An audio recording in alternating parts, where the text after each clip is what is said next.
여러분 안녕하십니까? 뉴스데스크 경남 시작합니다.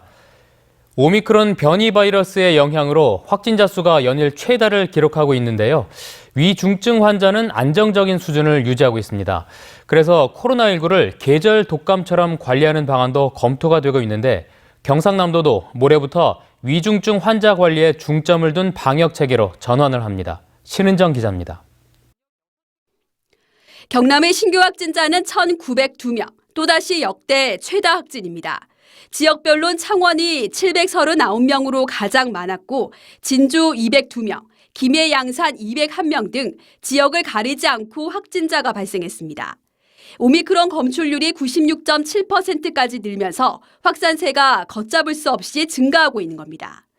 반면 증세가 심각한 위중증 환자는 4명으로 재원 환자의 0.03%에 불과합니다.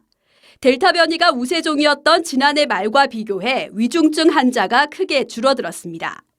논란이 있긴 하지만 정부에서 코로나19를 계절 독감처럼 관리하며 일상 회복을 추진하겠다고 밝힌 이유입니다. 확진자가 증가하더라도 위중증 치명률이 계속 안정적으로 유지되고 의료체계 여력이 충분하다면 방역 규제를 단계적으로 해제하면서 일상 회복을 다시 시도하기로 논의를 하였습니다. 경남에서도 오는 10일부터 확진자 수보다 중증화율 감소에 초점을 둔 방식으로 방역 체계가 바뀝니다.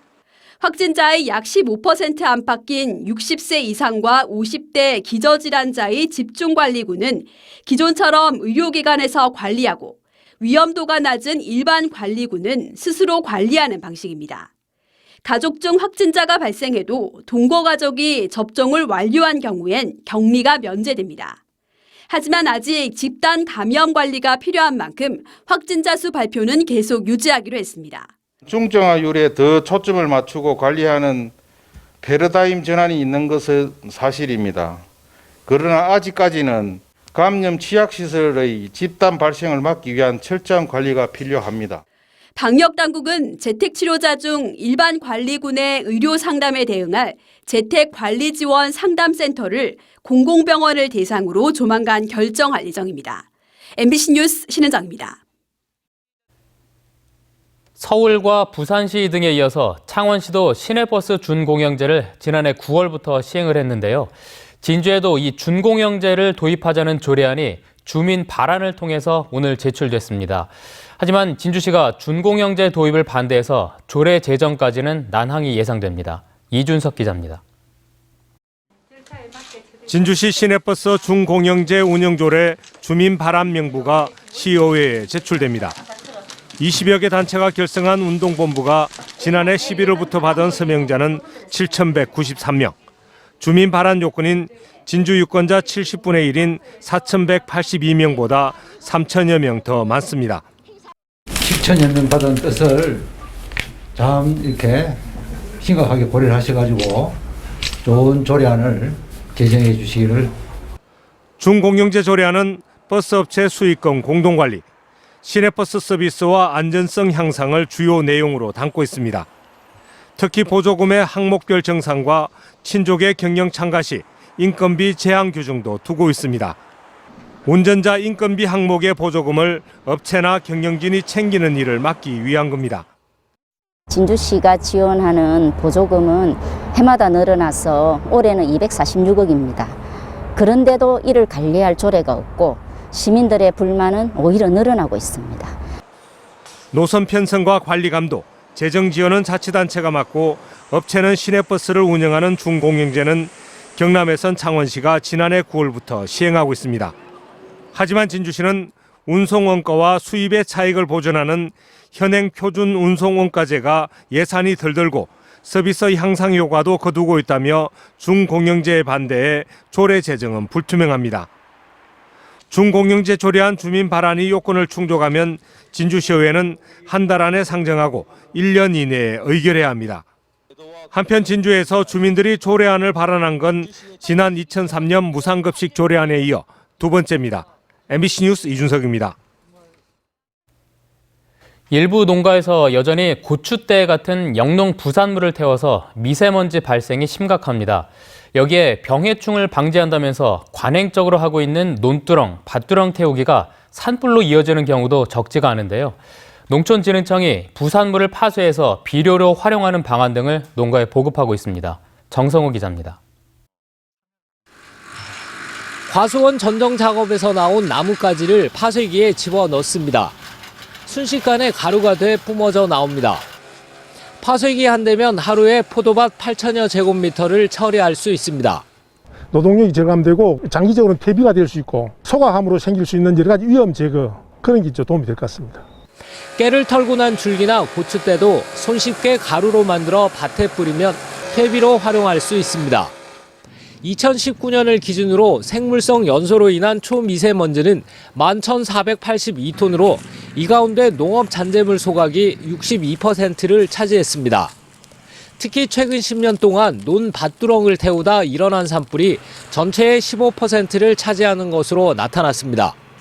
또 농사에 도움이 되는 익충의 월동 밀도는 80에서 97%인데 반해 해충류는 5에서 7%에 불과해 논 밭두렁 소각은 여러모로 득보다 실이 더 크다는 겁니다. 동력 파쇄기 임대 지원 사업을 추진을 하고 있습니다. 논 밭두렁 태우기 금지 참여 협조 요청을 하고 있습니다.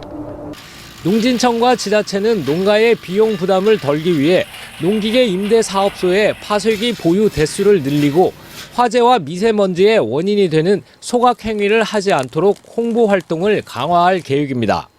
MBC 뉴스 정성호입니다.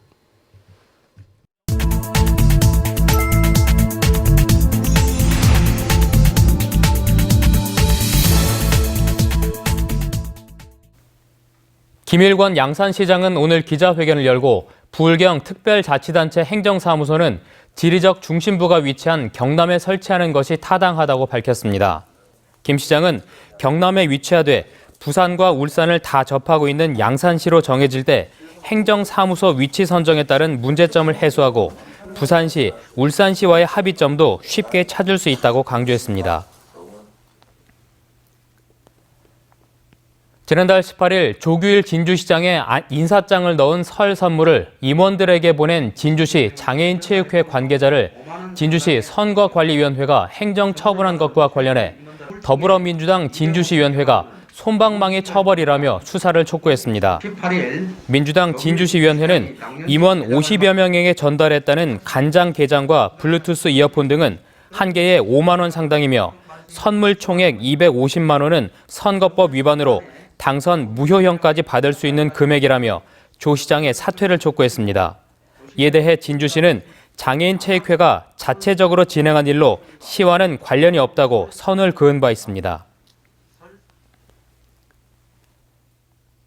창원시가 재택 치료자의 동거 가족을 위해서 내일부터 안심 숙소를 운영하기로 했습니다. 창원시는 최근 오미크론의 영향으로 재택 치료자가 급증함에 따라 창원 축구센터 숙소동 44개실을 안심 숙소로 지정하고 하루 10,000원의 숙박료만 내면 사용할 수 있다고 밝혔습니다. 경남의 한 국립대 교수의 상습적인 학생 성희롱과 추행 의혹과 관련해서 경남경찰청이 학교 측에 관련 자료를 요청했습니다. 경찰은 구체적인 피해자 진술이 확보되면 곧바로 수사에 착수할 예정이고 학교 측이 협조하지 않을 경우 압수수색 영장 신청도 검토할 계획이라고 밝혔습니다.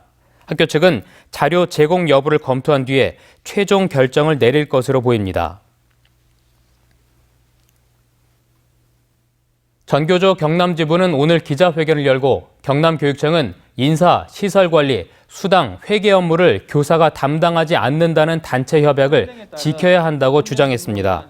이들은 또 각종 시설과 기자재 관리 업무를 지원청으로 이관하라고 덧붙였습니다. 이에 맞서 경남교육청 공무원노조는 교육계의 팽배한 업무 안하기, 편가르기에 분노를 감출 수 없다면서 교원의 직간접적인 업무를 행정실로 이관하는 것을 반대하고 학교장을 소방안전관리자로 선임해야 한다고 주장했습니다. 네, 뉴스데스크 경남 마칩니다. 여러분 고맙습니다.